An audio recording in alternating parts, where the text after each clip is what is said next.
अस्सलामु अलैकुम वरहमतुल्लाहि वबरकातुहू। बिस्मिल्लाहिर्रहमानिर्रहीम। नहमदुहु व नुसल्ली अला रसूलिहिल करीम व अला आलिहि व अस्हाबिहि अजमाइन, अम्मा बाद। मोहतरम भाइयों, बुज़ुर्गों, दोस्तों, बंगले वाली मस्जिद मरकज़ निज़ामुद्दीन ये पूरे आलम में दावत का मरकज़ है। अल्लाह ने इस जगह को कबूल कर लिया। इसीलिए अगर आप वहाँ पर जाते हैं, जैसे अभी मेरा 15-20 दिन पहले वहाँ का सफ़र हुआ, पैर रखने के लिए भी जगह नहीं है।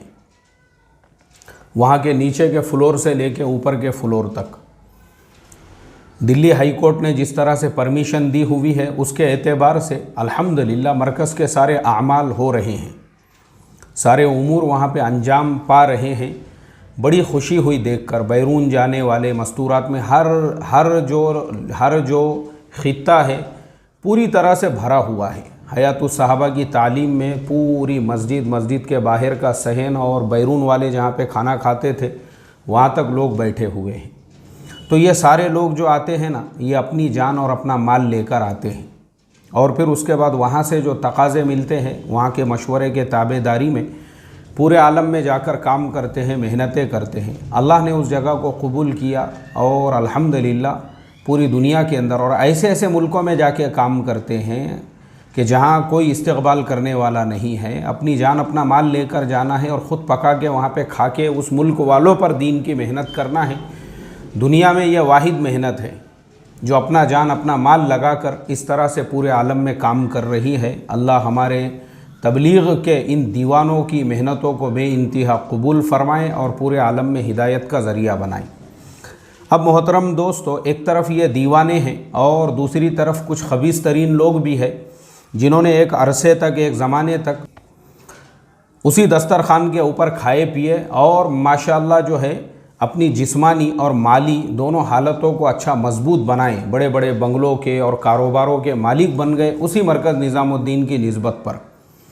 और आज उसी से गद्दारी की, उसी के ख़िलाफ़ में खड़े हुए, उसी के ख़िलाफ़ महाज खोल दिया, उसी के ख़िलाफ़ गाँव देहात बस्ती जाकर लोगों को भड़काने, गुमराह करने और उसी के ख़िलाफ़ में जो है लोगों को भड़काने वरगलाने का काम करने लगे।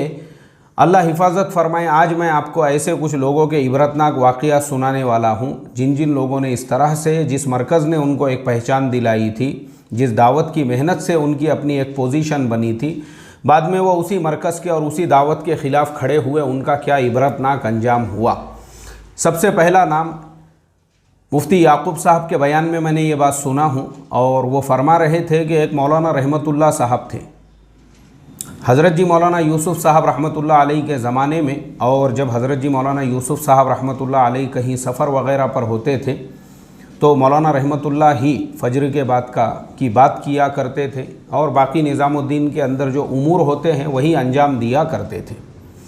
हज़रत जी मौलाना यूसुफ़ साहब रहमतुल्लाह अलैह का पड़ोस में जब इंतकाल हो गया और फिर उनको हज़रत शेख ज़करिया रहमतुल्लाह अलैह ने सख्ती से कहा, भाई उनको इंडिया लेकर आओ, वहाँ पे दफन नहीं करना है, क्योंकि हज़रत शेख ये सारी हिकमतों को, मसलिहतों को जानते थे कि पड़ोस वाले जो है वो पहले से ही फितना परवर है और वो पहले दिन से इस कोशिश में लगे हुए थे कि तबलीग के मरकज़ को वहाँ ले जाया जाए। लेकिन हमारे बड़ों ने जो है कहा कि भाई हम चाहे मर जाओ, कट जाओ, कुछ भी हो जाओ, हम निज़ामुद्दीन की चार दीवारी बंगले वाली मस्जिद को छोड़ने वाले नहीं हैं, ये तबलीग का मरकज़ है और यही रहेगा।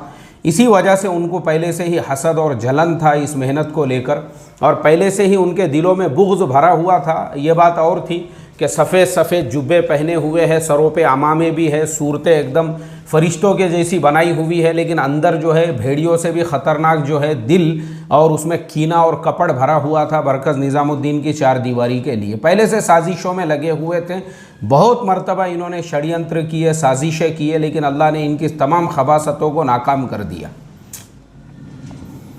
तो वो जो मौलाना रहमतुल्लाह थे, जब हज़रत जी मौलाना यूसुफ़ साहब रहमतुल्लाह अलैह की तदफ़ीन हो गई और उसके बाद मशवरे की मजलिस बैठी और हज़रत शेख ज़करिया रहमतुल्लाह अलैह ने मौलाना हारून साहब, जो मौलाना यूसुफ़ साहब के फ़र्जंद थे, वो अभी छोटे थे, कहा कि मौलाना हारून साहब जब बड़े हो जाएंगे तो उनको ज़िम्मेदारी दी जाएगी, लेकिन तब तक अमीन के तौर पे मौलाना इनामुल हसन साहब जो है वो ज़िम्मेदार रहेंगे।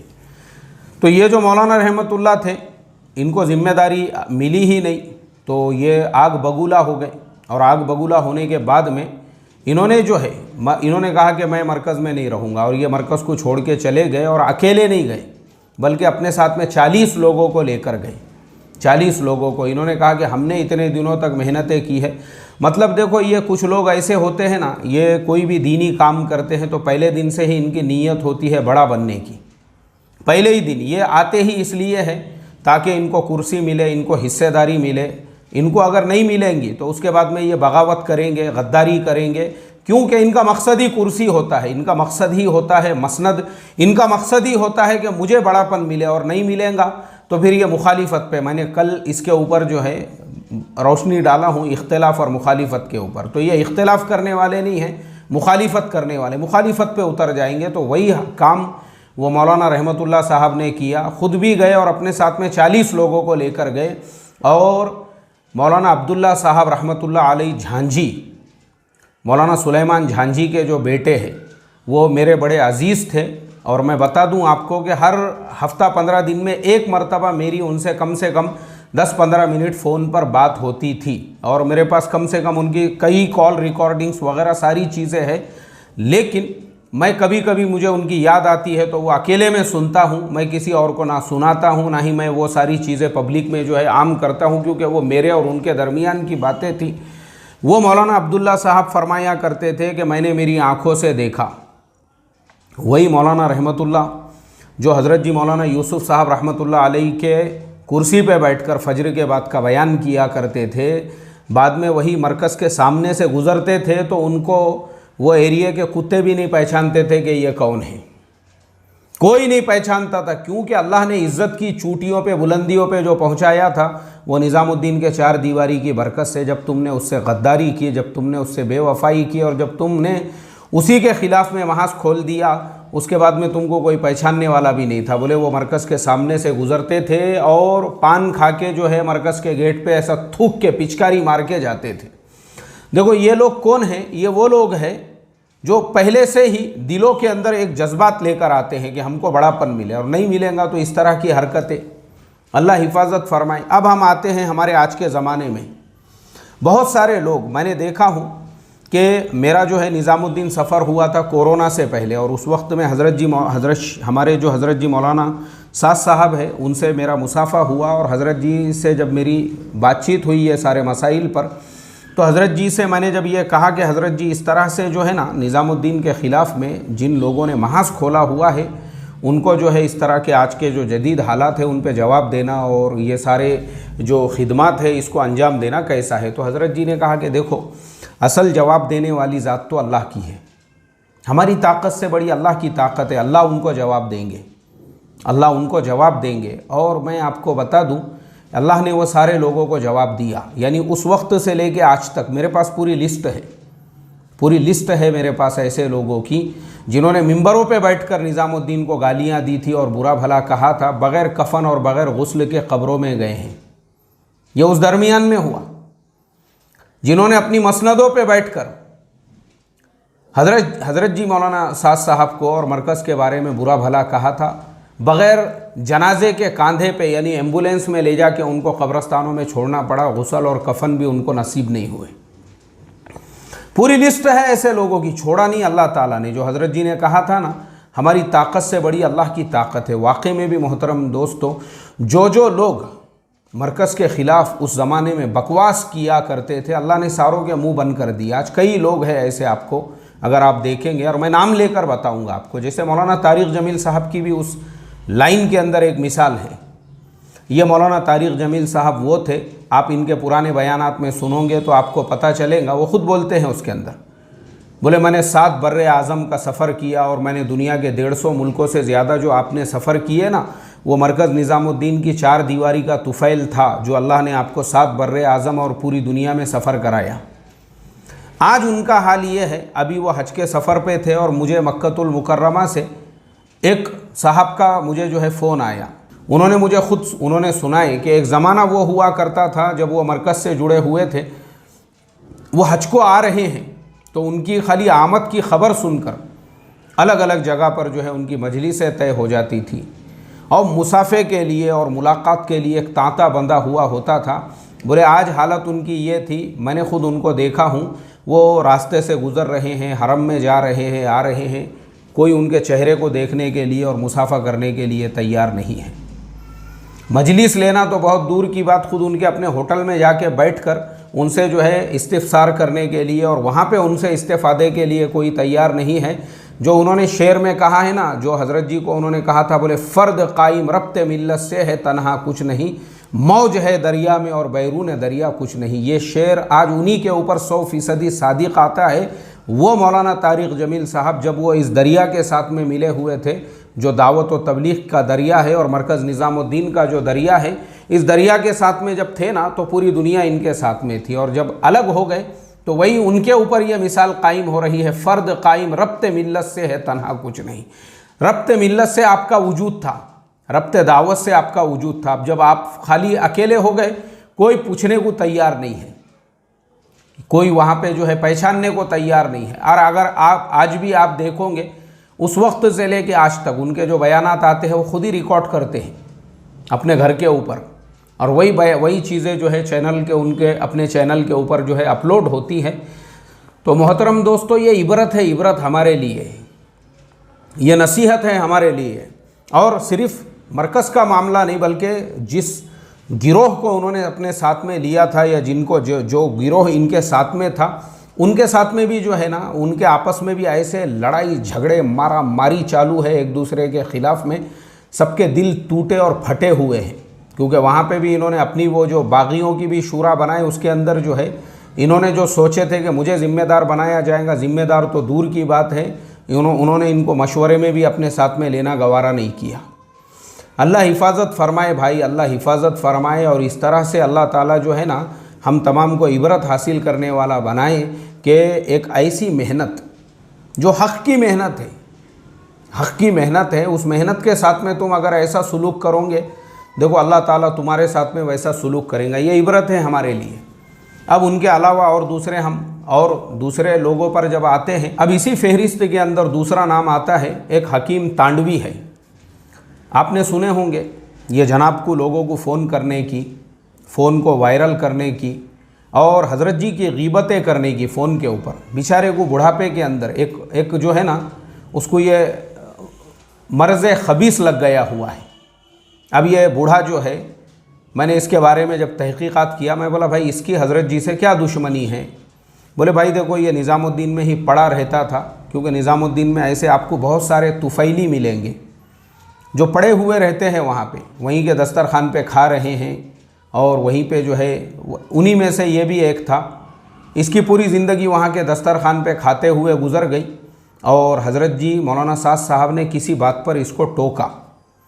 ये अपनी मनमानी चला रहा था। हज़रत जी ने कहा यहाँ मनमानी नहीं चलती है, यहाँ हर काम मशवरे से होता है, मशवरे के ताबे काम करना है, अपने दिल से कोई काम नहीं करना है। तो इसके दुम पे पैर गिर गया, और इसने हज़रत जी के ख़िलाफ़ में ही बगावत का बिगुल बजाया, और जो गद्दारों का झुंड था उसके अंदर ये शामिल हो गया।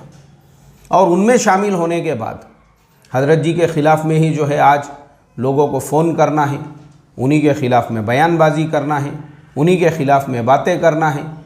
अल्लाह हिफाजत फ़रमाए और इसको समझ आता फ़रमाए। मुझे अभी सुबह में ही हमारे एक दोस्त मुफ्ती साहब ने एक पुरानी कॉल रिकॉर्डिंग भेजे, जो 2017-18 की रिकॉर्डिंग है। मगर ये बुढ़ा जो है, ये पागल बुढ़ा जो है, क्योंकि दुश्मनी में ऐसा पागल हो गया हुआ है, तो वो अब उसको वायरल किया जा रहा है और अब लोगों तक उसको पहुंचाया जा रहा है।